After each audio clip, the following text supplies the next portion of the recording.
बिस्मिल्लाहिर्रहमानिर्रहीम। अस्सलाम वालेकुम viewers, welcome to Jameel academy. आज का हमारा टॉपिक है depreciation accounting. So let's move.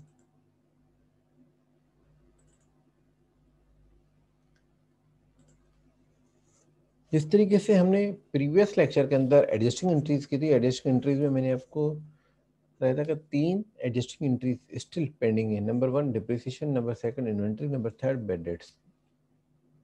अब अकाउंटिंग डेफिनेशन को अगर हम बेस बनाते हुए चले तो एवेल्यूएशन के सेक्शन में हमने करंट एसेट्स, करंट लायबिलिटीज को एडजस्टिंग एंट्रीज के थ्रू इवेल्युएट कर दिया था। अब नॉन करंट एसेट्स की इवेल्युएशन पोर्शन को इवेल्युएट करने के लिए जो प्रोसेस होगा उसको कहते हैं depreciation accounting.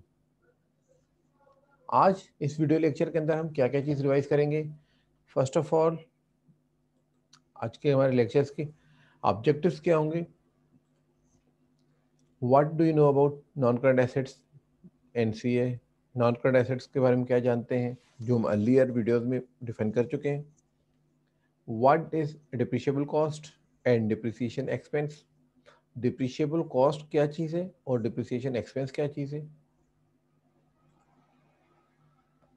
Computing and recording of acquisition of non current assets.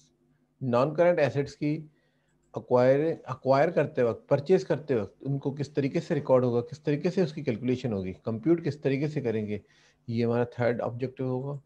Fourth objective होगा मेथड्स ऑफ डिप्रिसिएशन को हम डिस्कस करेंगे।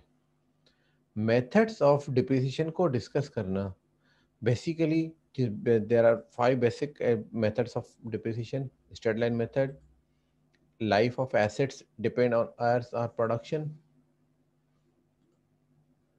third number reducing balance method, declining balance method, diminishing balance method, written down balance method। basically ये 3-4 नाम, reducing कम होना, declining कम होना, diminishing कम होना, written down में अल्टीमेट, सब एक मेथड का नाम है।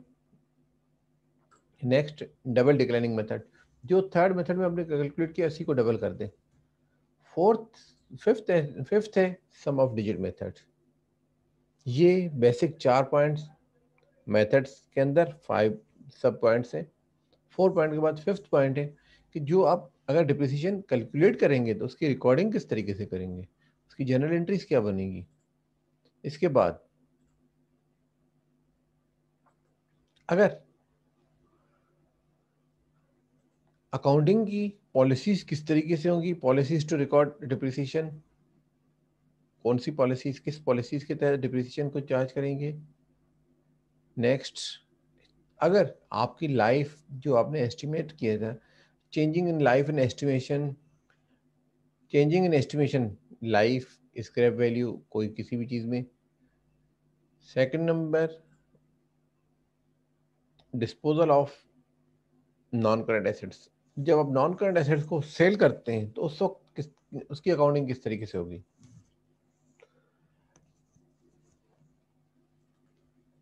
नेक्स्ट है revaluation of asset cost. Asset की जो कॉस्ट है उसको रिवैल्यू किस तरीके से करेंगे। Basically there are basic total 9 points, और ये सब 9 पॉइंट हमने बेसिकली 4 वीडियोस लेक्चर की सीरीज़ के अंदर कवर किया है। ये जितने भी 4 वीडियोस होंगे उसके अंदर पूरा कंप्लीट डिप्रिसिएशन अकाउंटिंग पूरा डिफाइन होगा। अब इसको हमने किस तरीके से डिफाइन किया है, सेग्रीगेट किया है। नंबर फर्स्ट लेक्चर के अंदर हम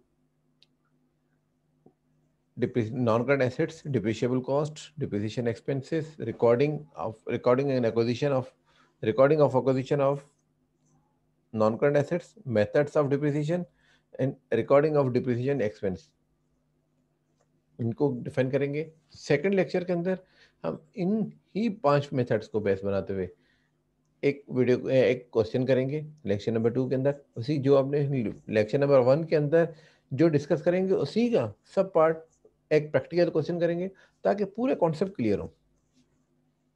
थर्ड नंबर पे आपके पास जो हम डिफाइन करेंगे, अगर पॉलिसीज डिफरेंट होंगी कि उसको किस तरीके से रिकॉर्ड करेंगे। चेंजिंग इन एस्टिमेशन, लाइफ और स्क्रैप वैल्यू में अगर कोई चेंजेस हो रही हैं, किसी भी एस्टिमेशन में चेंजेस हो रही हैं उसको किस तरीके से उसकी रिकॉर्डिंग होगी।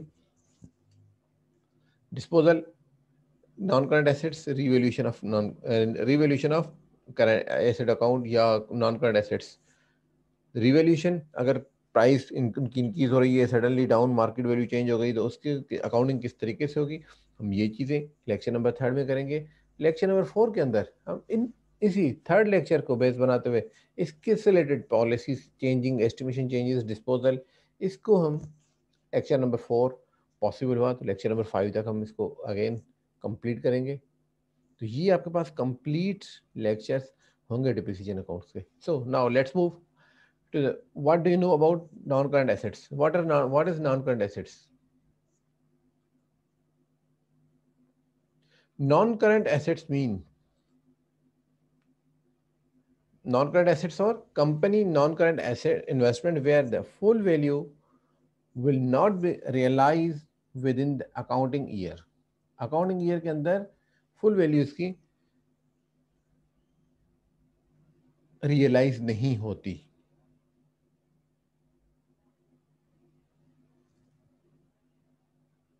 Second number,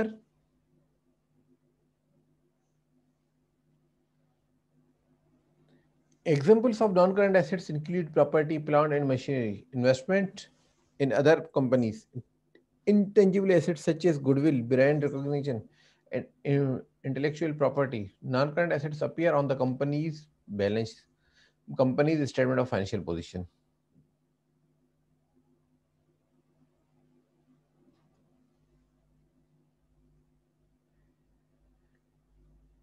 अब नॉन करंट एसेट्स क्या है? वो नॉन करंट एसेट्स, वो इन्वेस्टमेंट कंपनी की जो विद इन 1 ईयर उसको फुल वैल्यू उसका रियलाइज नहीं होता, मोर देन 1 ईयर जो एसेट्स रियलाइज होते हैं, this is called non current assets. अब सेकंड पार्ट था डिप्रिशिएबल कॉस्ट। सेकंड पार्ट में डिप्रिशिएबल कॉस्ट क्या चीज है? Depreciable cost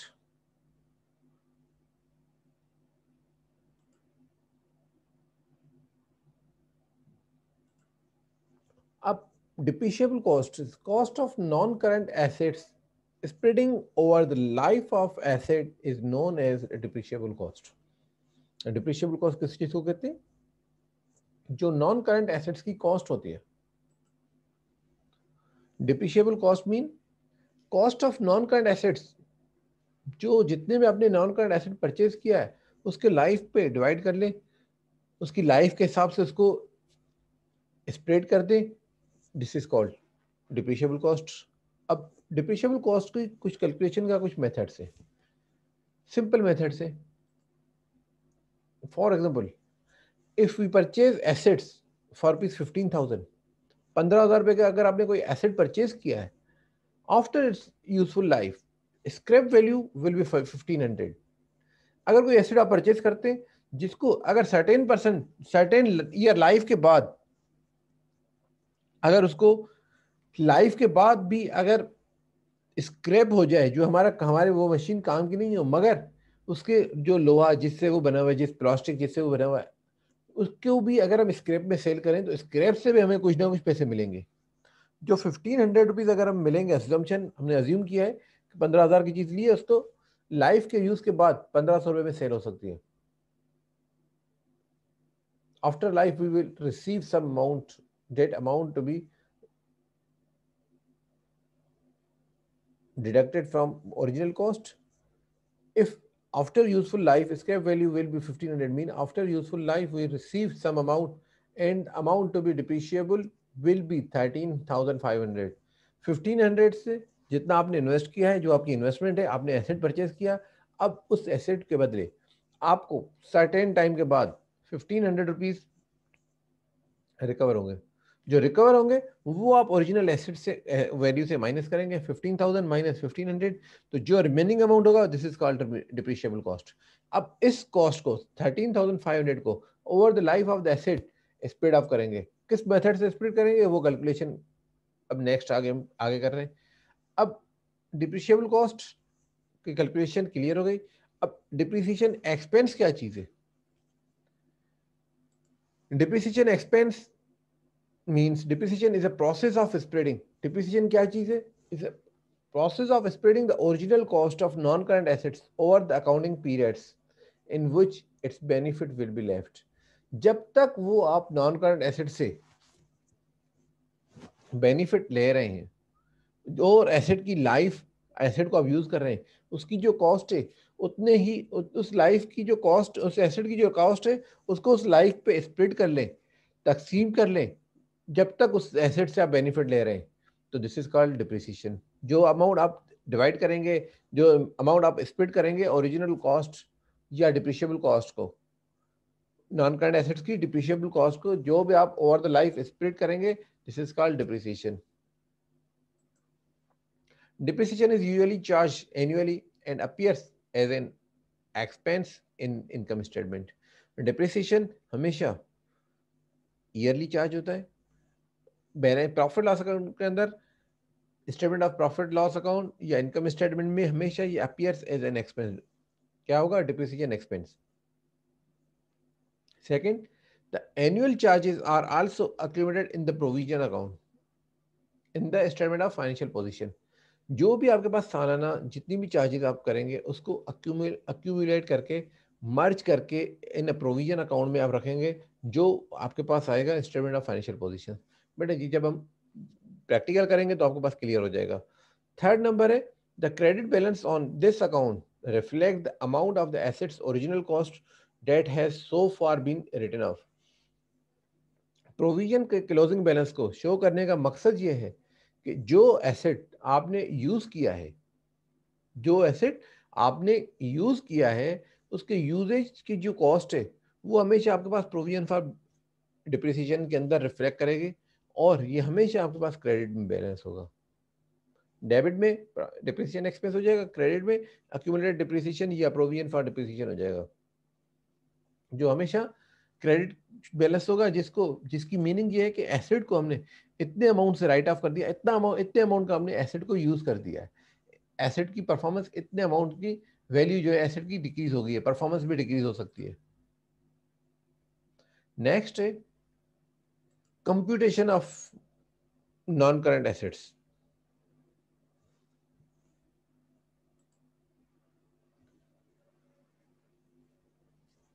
Cost consists of all expenditures necessary to acquire the assets and make it ready for intended use.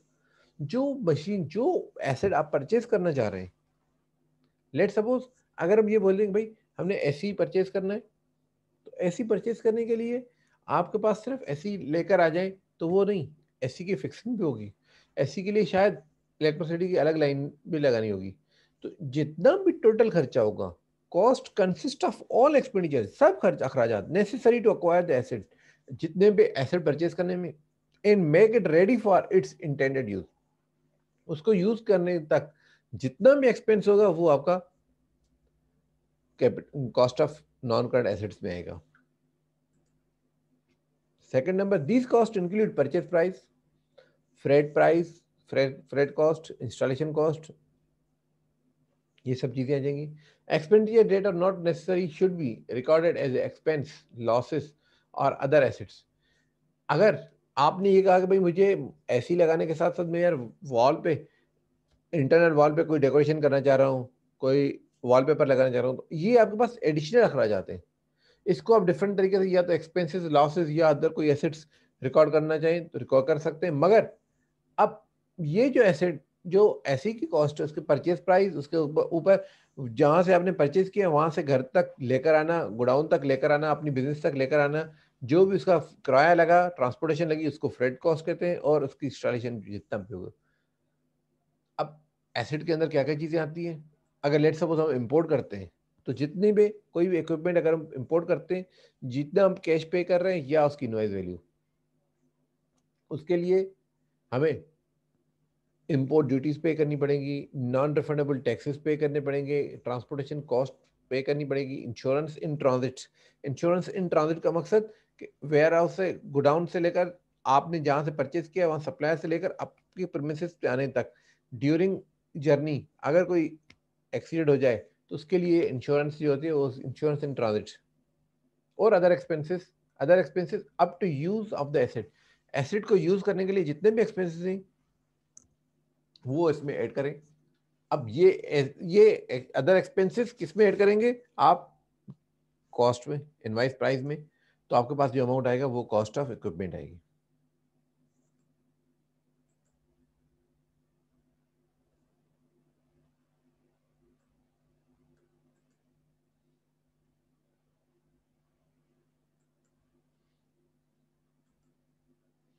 Basically, there are 5 basic elements of accounting. So basic elements of accounting, also there are same 5 methods of depreciation. Number 1, straight line method.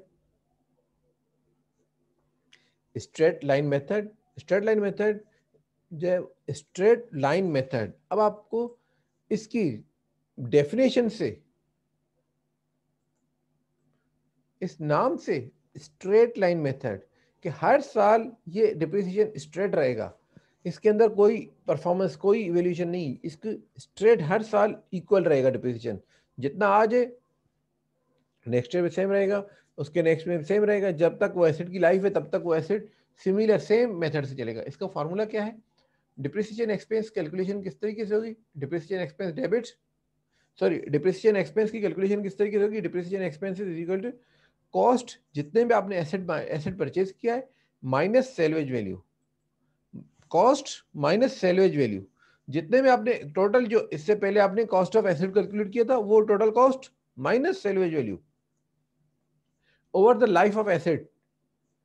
Certain amount आपको recover होना expected है, ये actual changes हो सकती हैं, मगर इस वक्त एक्सपेक्टेशन यही है कि इतना अमाउंट आपको मिलेगा। अब उसको डिवाइड करेंगे life in years, number of years में उसको डिवाइड करेंगे, तो आपके पास जो अमाउंट आएगा वो डिप्रिसिएशन आएगा, और वो हर साल का डिप्रिसिएशन होगा।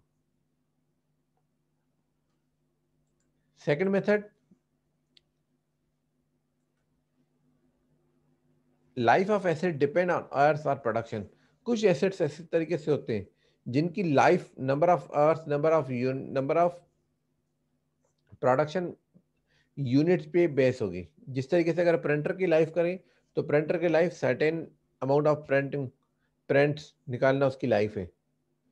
सेकंड चीज, आप एनर्जी सेवर लेते हैं, उसके अंदर आवर्स लिखा होता है कि भाई इतने आवर्स से, वो अगर मोर देन 1 ईयर चलेंगे तो आपकी वारंटी यूजफुल होगी। अगर उतने आवर्स विद इन ईयर चल गया तो वो आपको बेनिफिट होगा, आपको गेन मिलेगा, उसके बदले आपको एक्सचेंज मिल जाएगा।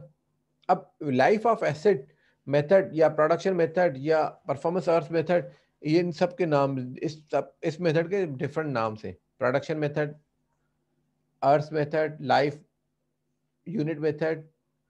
अब इसको कैलकुलेट किस तरीके से, कि ये मेथड भी सिमिलर स्ट्रेट लाइन मेथड की तरह है, मगर स्ट्रेट लाइन मेथड में परफॉर्मेंस हो ना हो, एसेट यूज हो ना हो, आपके पास हर साल इक्वल डिप्रिसिएशन जाएगा। मगर इसके अंदर जब जो एसेट जितने साल में जितना यूज होगा उस हिसाब से ही डिप्रिसिएशन चार्ज होगा। अब ये डिप्रिसिएशन कैलकुलेशन किस तरीके से होगा?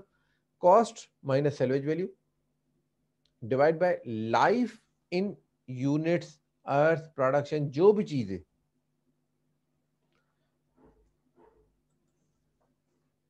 दोनों मेथड के अंदर सिमिलरिटी क्या है? स्ट्रेट लाइन मेथड के अंदर परफॉर्मेंस हो ना हो, परफॉर्मेंस आपके फैक्ट्री के अंदर प्रोडक्शन हो ना हो, मशीन अगर आपके पास इंस्टॉल की हुई है तो उसका एनुअल डिप्रिसिएशन इक्वल होगा। जबकि लाइफ ऑफ एसेट में जितनी परफॉर्मेंस, एसेट की परफॉर्मेंस जितनी यूज हो जाएगा एसेट, उस हिसाब से यूजेज के बेसिस पे बेस को बनाते हुए आपके पास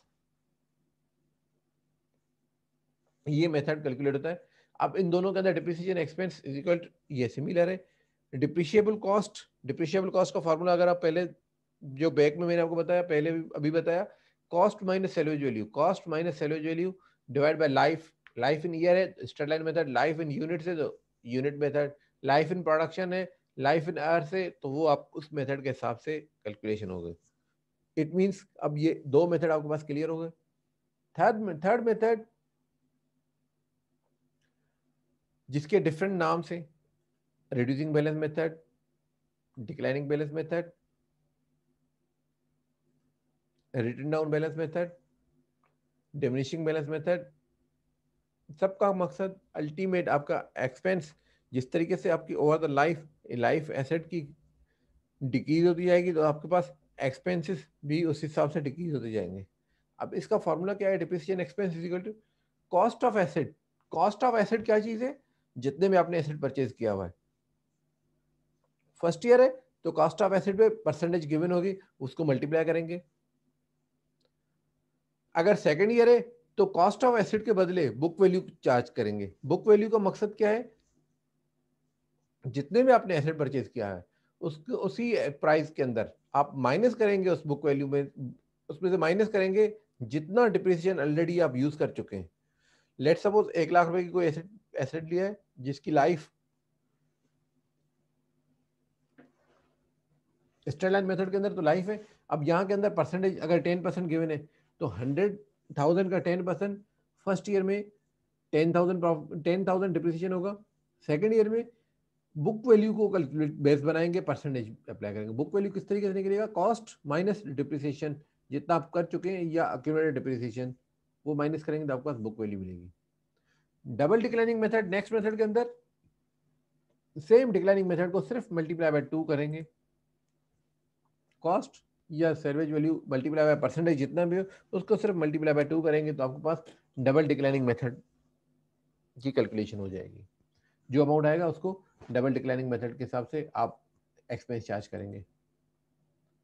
फिफ्थ मेथड जो है reducing balance method, sorry sum of digit method. Sum of digit method के अंदर डिप्रिसिएशन एक्सपेंस किस तरीके से कैलकुलेट होगा? इसकी सिंपल सी लॉजिक है। Depreciation expense debit, sorry depreciation expense किस तरीके से कैलकुलेट होगा? डेबिट क्रेडिट को हम बाद में रिकॉर्ड करेंगे। Depreciation expense is equal to digit of year divided by sum of the years. Sum of the years, जितनी एसेट की लाइफ है, नीचे टेबल में गिवन है नंबर ऑफ ईयर्स जितने भी है 1 2 3 4 5, इन सब को आप टोटल करेंगे। जब टोटल करेंगे तो ये आपके पास आएगा सम ऑफ द ईयर्स। अब जितनी भी लाइफ है उसमें जो हाईएस्ट ईयर है, फर्स्ट ईयर अगर आपने यूज किया तो फर्स्ट ईयर में लाइफ कितनी थी? 5 ईयर्स। अब 1 साल यूज करने के बाद लाइफ कितनी बच गई? 4 साल। 2 साल यूज करने के बाद लाइफ कितनी बचेगी? Third year. तो डिजिट ऑफ द कैलकुलेशन जो आपका फर्स्ट ईयर की लाइफ होगी, जो फर्स्ट ईयर में आपकी मैक्सिमम नंबर ऑफ लाइफ होगी उसको कैलकुलेट करेंगे, उसको लेंगे number of the year, sorry digit of the year. और नंबर ऑफ द ईयर के अंदर जो टोटल ईयर्स की सम करेंगे उसको लेंगे सम ऑफ द ईयर्स में। ये जब हम प्रैक्टिकल करेंगे तो हम और मेथड से इक्वल इजीली समझ में आ जाएंगे। अब इसके अलावा आपके पास जो कैलकुलेशन है, इसके अलावा जो डिप्रिसिएशन की रिकॉर्डिंग है, रिकॉर्डिंग किस तरीके से होगी? Depreciation expense debit allowance for depreciation credit. Depreciation expense debit, expense increase होता है डेबिट, और उसके बदले कंट्रा एसिड आप क्रिएट कर रहे हैं। एसिड जो फिक्स एसिड आया आपका नॉन करंट एसेट से, उसी के बदले आप कंट्रा एसिड जनरेट कर रहे हैं। Provision for depreciation, accumulated depreciation, वो अमाउंट आपके पास क्रेडिट साइड पे आएगा। तो ये है आपके आज के basic 5 methods with basic introduction of depreciable cost, depreciation, non-current assets, and acquisition of the non-current assets. Thanks for watching. Thanks for watching Jamila today's lecture. Hopefully this will clear your concepts. So see you soon with second lecture. Allah Hafiz.